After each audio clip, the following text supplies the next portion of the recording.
Saudações, eu sou Marcos Valério XR. Na noite de 9 de novembro de 2021, me fizeram alguns pedidos a respeito de alguns temas atuais. Eu vou aproveitar e conciliá-los com esse tema que eu devo há muito tempo de forma específica. Em primeiro lugar, uma das coisas que chama atenção na palavra homofobia é que, apesar dela ter uma estrutura em comum com vários outros termos, ela tem características muito diferentes. Por exemplo, pegue uma lista de fobias. Veja meu vídeo sobre fobias que eu publiquei um tempo atrás. E você vai notar que dentro dessa lista de fobias, a gente reconhece algumas coisas em comum, que são reações aversivas muito intensas, extremamente defensivas contra determinados tipos de sensações, de pulsões, ao passo que o termo homofobia está sendo aplicado como uma espécie de motivador de ações concretas. Isso não está totalmente errado, mas perdeu-se de vista a verdadeira conexão que faz com que o termo tenha um sentido originário e o modo como ele se expressa socialmente, externamente. A primeira coisa que você observa é que, por exemplo, quem sofre de fobia de altura não está querendo sair derrubando todos os prédios, todas as torres altas porque ele tem medo de altura. Quem tem medo de cobra não sai atrás da cobra no meio do mato para sair matando as cobras. Então existe um comportamento diferenciado do modo como se entende isso. É claro que você pode ter uma reação violenta quando você é exposto diretamente ao objeto daquela fobia. Só que o mais importante é que você diferenciar o simples medo, que é universal, humano, todo mundo sente medo de alguma forma, pode reagir de vários modos diferentes, de uma fobia que é uma coisa muito mais profunda, muito mais, que gera reações muito mais irracionais e muito mais fortes.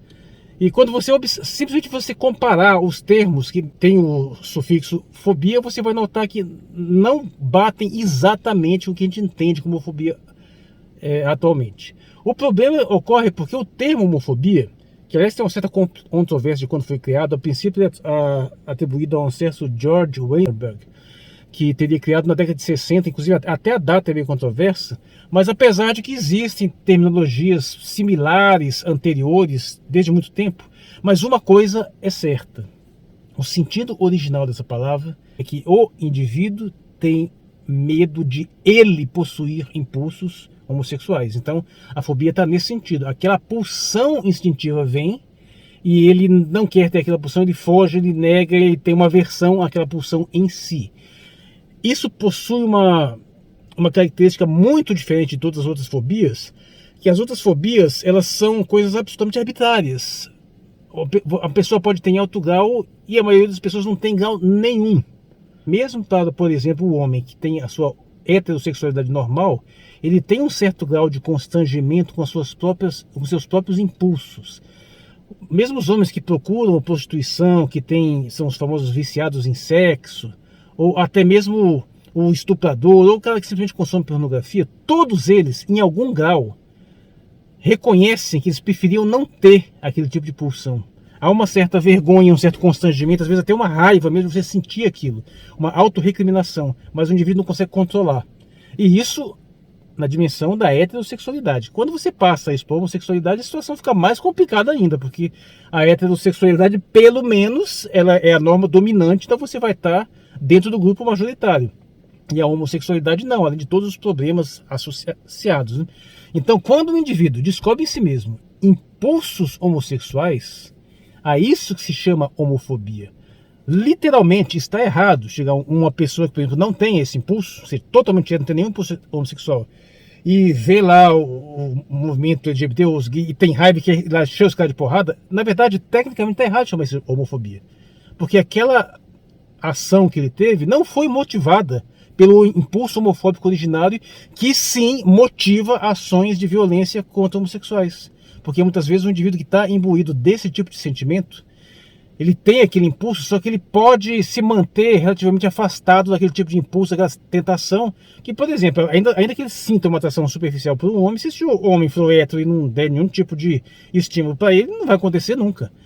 O problema é justamente quando um homem, diante de um outro homossexual, esse homem tem uma abertura já para esse relacionamento. Aí que ele fica mais afetado ainda.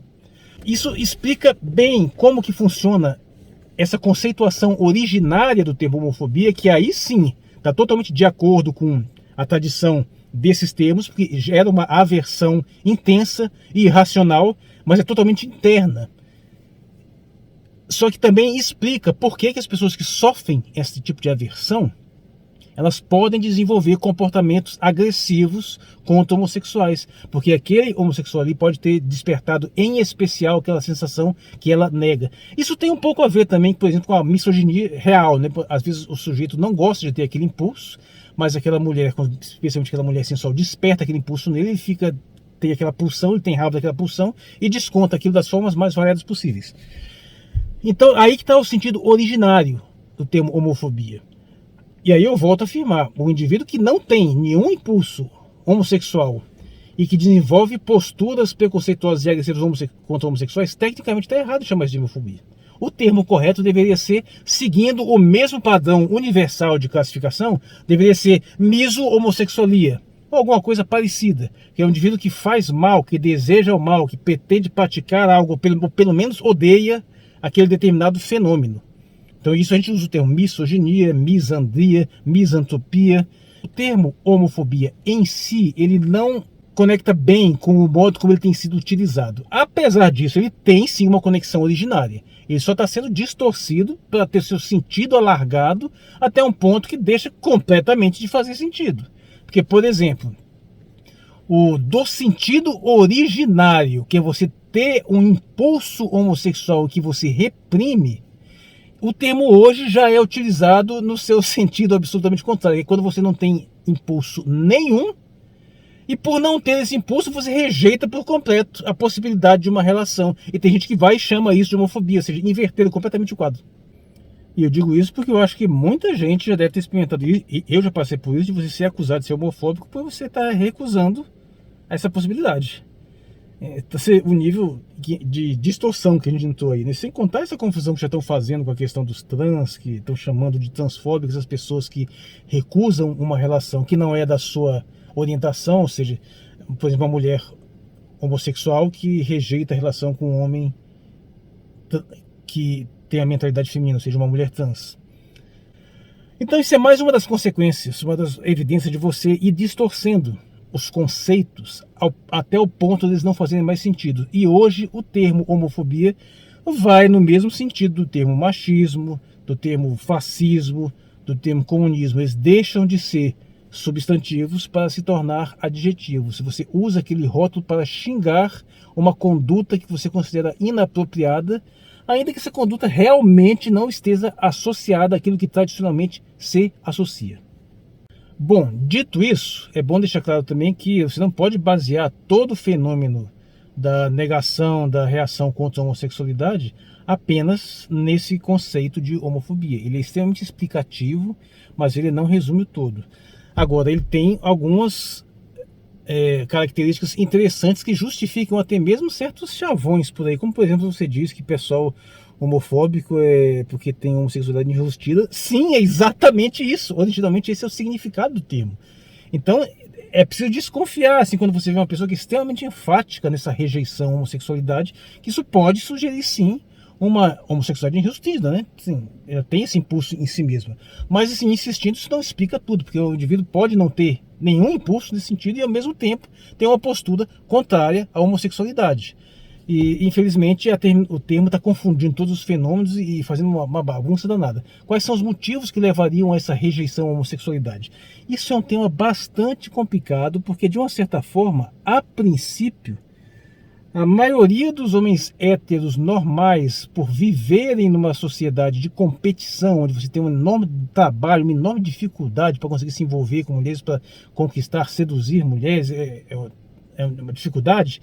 Então, a princípio, a presença maior de homossexuais deveria ser vista com bons olhos, porque são menos concorrentes, né? Então, até um tanto estranho para a mentalidade, principalmente do homem contemporâneo, essa ideia. Mas isso não é tão estranho quando você volta para questões assim, para uma situação mais precária, para um mundo mais primitivo, para um mundo que está mais submetido a pressões materiais. Porque, via de regra, apesar de ser perfeitamente distinguível, a homossexualidade ainda se confunde com a questão da transgeneridade e ainda se confunde com uma série de comportamentos que o pessoal chama de cisgêneros ou não, né? Ou seja, o fato é que o homem ter um impulso sexual frequentemente está associado a ter uma postura feminina e às vezes não está apto a desenvolver determinadas ações tipicamente associadas ao homem.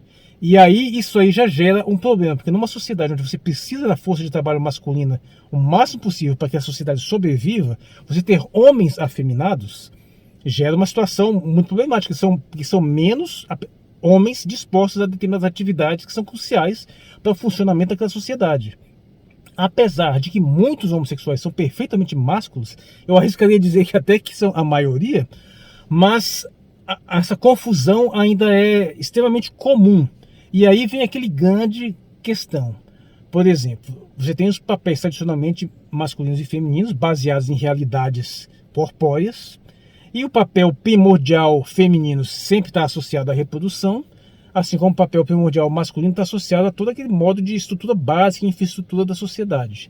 Quando pessoas invertem seus papéis de gênero, aí tem uma coisa curiosa. A mulher pode ter até deixado de cumprir aquele papel reprodutivo, mas ela pode assumir papéis masculinos, e ainda que ela não tenha o mesmo grau de força, como eles dizem que os homens mais fortes, ela tem pelo menos com relação aos homens mais fracos, e ela pode desempenhar sim funções tipicamente masculinas e pode desempenhar essas funções bem. Nós temos vários exemplos de mulheres guerreiras na história, além de outras funções que já não exigem força física, elas podem se destacar. Por outro lado, o homem efeminado nunca vai ser capaz de engravidar. Então por aí você vê que o ônus dessa alteração de comportamento tradicional é pior para o homem do que para a mulher. Ele faz mais falta do que faz falta a mulher, apesar de que a mulher é mais valiosa do ponto reprodutivo. Mas se você está numa sociedade mais primitiva, via de regra você tem mulher sobrando em relação à quantidade de homens. Então dificilmente chega a ser um problema, porque a mortalidade precoce masculina é sempre muito maior. E aí você vai entender por que, por exemplo, quando você faz uma averiguação das legislações que condenam a homossexualidade, tanto na atualidade quanto na história, elas são sempre muito mais rigorosas contra a homossexualidade masculina do que contra a feminina, que às vezes nem existe. Para não ir muito longe, pega a Bíblia. Você vai pegar uma série de críticas severas, bíblicas, tanto no Antigo quanto no Novo Testamento, contra a homossexualidade, mas praticamente todas são só apontando a homossexualidade masculina. Alguns defensores de movimentos homossexuais às vezes fazem uma reinterpretação disso, dizendo que na realidade não é exatamente uma crítica à homossexualidade em si, mas é uma crítica contra a violência homossexual, aquele negócio do sujeito pegar o outro homossexual à força. E de fato isso tem um certo fundamento, muitas dessas passagens você pode identificar isso. Mas eu ainda sou da opinião que sim, a Bíblia tem uma rejeição contra a homossexualidade em si, e isso é muito claro. Mas na Bíblia inteira só tem uma passagem onde há uma recriminação contra a homossexualidade feminina junto com a masculina. E só. Aí você entende porque quando você pega as legislações hoje relativas à homossexualidade, principalmente em países islâmicos, frequentemente, às vezes nem tem nada contra o homossexualismo feminino, nem tem nada contra o lesbianismo, mas tem várias punições contra os homossexuais masculinos. Às vezes de ter, por exemplo, para uma conduta homossexual masculina, você teria penas gravíssimas de cancelamento até de morte, mas para a mesmíssima conduta quando é em mulheres, são penas muito mais leves. De um ponto de vista sociológico profundo, isso faz sentido, porque esses vieses morais, esses tabus, fazem parte de um modo de segurança social, em grande parte semi-eficiente, claro, mas que cumprem um papel histórico, cumprem uma função ainda que de uma forma precária. É aquilo que costumo dizer, essas pressões morais, esses tabus, eles funcionam como se fosse um sistema imunológico, né? De uma certa forma, eles mantêm afastados determinadas situações que são efetivamente problemáticas. Sim, eles conseguem neutralizar algumas condutas que têm seu potencial de sim causar um dano, mas ao mesmo tempo, eles também podem funcionar de uma forma anormal, assim como o sistema imunológico pode ser alérgico e reagir excessivamente a coisas que no fundo não são realmente prejudiciais. Então essa analogia funciona bem, tanto no sentido de cumprir um papel crucial para a sobrevivência de um determinado organismo social, mas ao mesmo tempo ter essas falhas de funcionamento que às vezes também podem prejudicar por um outro sentido. É assim que o nosso organismo funciona.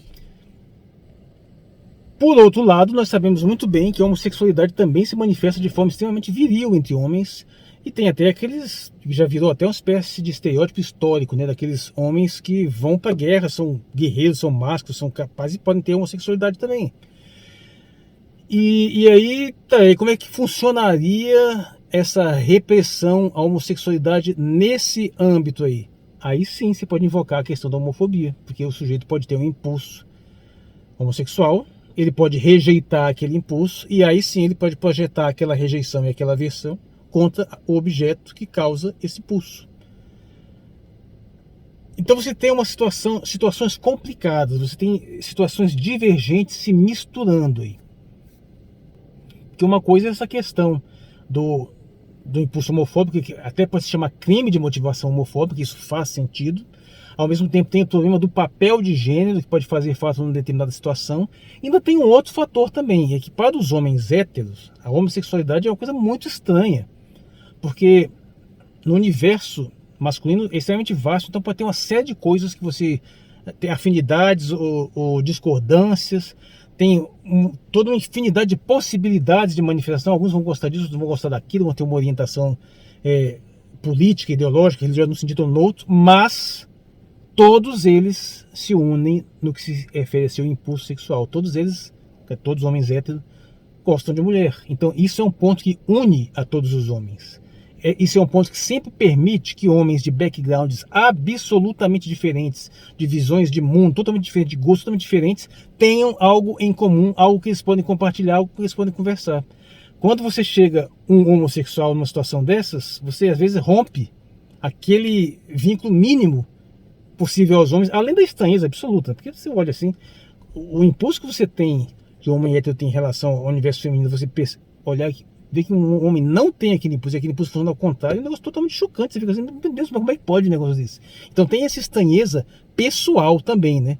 O que aí dificulta determinadas parcerias, porque muitos homens se juntam em grupos, em amizades, com base nas suas afinidades, incluindo essa afinidade aí, o que torna muito difícil um homem homossexual, às vezes, acessar determinados grupos masculinos que têm como fundamento da sua relação de amizade justamente o impulso sexual hétero, ou seja, é aquela coisa que eles compartilham. Então você vê que já se tem pelo menos 3 elementos: a homofobia real, no sentido originário do termo, o problema social dos papéis da homossexualidade que se confunde com o papel de gênero e às vezes tornar o homem efeminado gera esse problema em si, e essa questão também dessa dificuldade de você se empatizar com o homem homossexual por vocês não compartilharem o mesmo impulso. Então são pelo menos 3 elementos, e você pode acrescentar outros, e você vai ver que o quadro é bastante complexo. E bem, eu gravei mais de 45 minutos de vídeo, então eu decidi separar em 2 partes. Então vamos encerrar essa parte por aqui, onde eu lidei com a questão da homofobia. E na próxima parte, no próximo vídeo, eu vou tratar sobre o enigma da homossexualidade em si, ok? Então eu sou o Marcos Valério XR, encerrando esse vídeo agora já na madrugada de 10 de novembro de 2021. Obrigado por sua atenção.